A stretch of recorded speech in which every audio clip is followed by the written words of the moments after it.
ایک یونیورسٹی میں داخلہ لیا، وقت ہونے پر اس نے نماز پڑھنے کی جگہ تلاش کرنا چاہی تو اسے بتایا گیا کہ یونیورسٹی میں نماز پڑھنے کی جگہ تو نہیں ہے، ہاں مگر تہہ خانے میں بنے ہوئے ایک کمرے میں اگر کوئی چاہے تو وہاں جا کر نماز پڑھ سکتا ہے۔ طالب علم یہ بات سوچتے ہوئے کہ دوسرے طالب علم اور اساتذہ نماز پڑھتے بھی ہیں یا نہیں، تہہ خانے کی طرف اس کمرے کی تلاش میں چل پڑا۔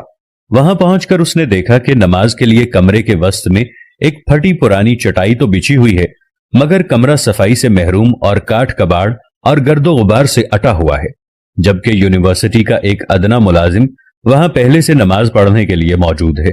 طالب علم نے اس ملازم سے پوچھا، کیا تم یہاں نماز پڑھو گے؟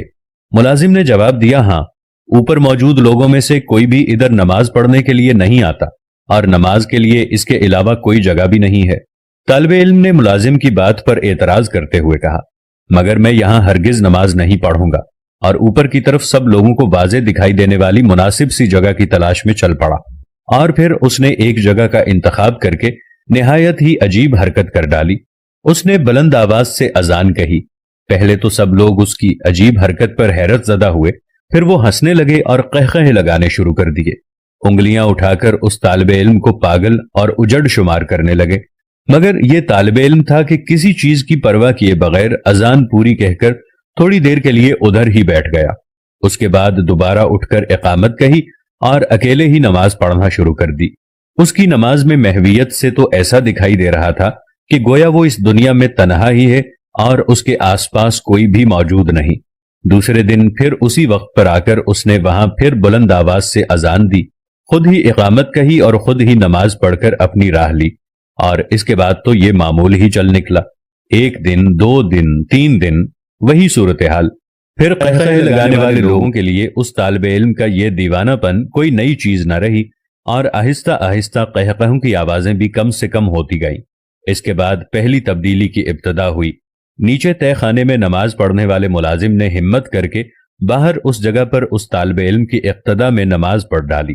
ایک ہفتے کے بعد یہاں نماز پڑھنے والے 4 لوگ ہو چکے تھے۔ اگلے ہفتے ایک استاد بھی آ کر ان لوگوں میں شامل ہو گیا۔ یہ بات پھیلتے پھیلتے یونیورسٹی کے چاروں کونوں میں پہنچ گئی۔ پھر ایک دن چانسلر نے اس طالب علم کو اپنے دفتر میں بلایا اور کہا، تمہاری یہ حرکت یونیورسٹی کے معیار سے میل نہیں کھاتی، اور نہ ہی یہ کوئی مہذب منظر دکھائی دیتا ہے کہ تم یونیورسٹی ہال کے بیچوں بیچ کھڑے ہو کر اذانیں دو یا جماعت کراؤ۔ ہاں، میں یہ کر سکتا ہوں کہ یہاں اس یونیورسٹی میں ایک کمرے کی چھوٹی سی صاف ستھری مسجد بنوا دیتا ہوں، جس کا دل چاہے نماز کے وقت وہاں جا کر نماز پڑھ لیا کرے۔ اور اس طرح مصر کی ایگریکلچر یونیورسٹی میں پہلی مسجد کی بنیاد پڑی، اور یہ سلسلہ یہاں پر رکا نہیں۔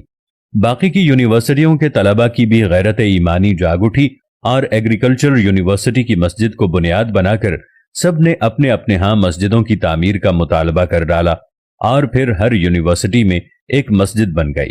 اس طالب علم